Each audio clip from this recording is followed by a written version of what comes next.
আমার দয়াল নবী হাদিসে পাকের মধ্যে বলেন, তোমার হজ্জে বাইতুল্লাহ গেলে লক্ষ লক্ষ টাকা লাগবে গো। এ আমার উম্মতের, তোমার ঘরের মধ্যে মক্কা মদিনা রাইখা দিয়ে গেলাম।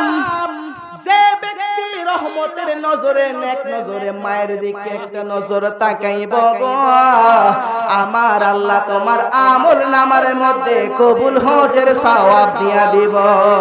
আমার মা কেন এত দামি জানে না সকলে, আমার মা কেন এত দামি জানে না সকলে।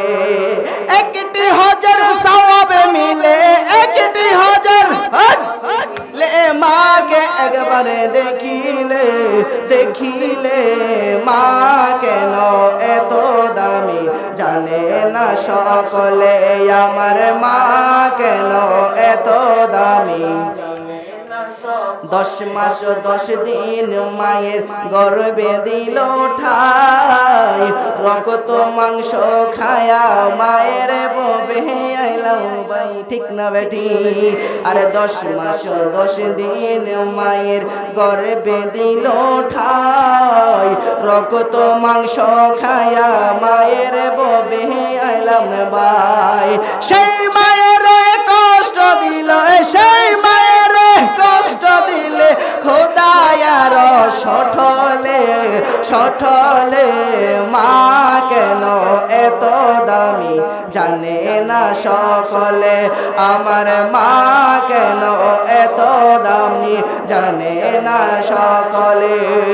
একটি হজের সওয়াব মিলে, একটি হজের মাকে একবার দেখিলে, দেখিলে মা কেন এত দামি জানে না সকলে, আমার মা কেন এত দামি।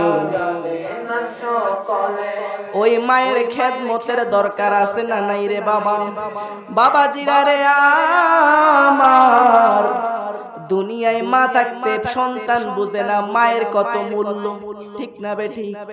যখন দেখবেন মা দুনিয়া থেকে চলে যায়, দেখবেন ওই মায়ের জন্য সন্তানটার মন শুধু কান্নায় কান্নায় আত্মহারা হয়ে থাকে। কথা কোন ঠিক কিনা?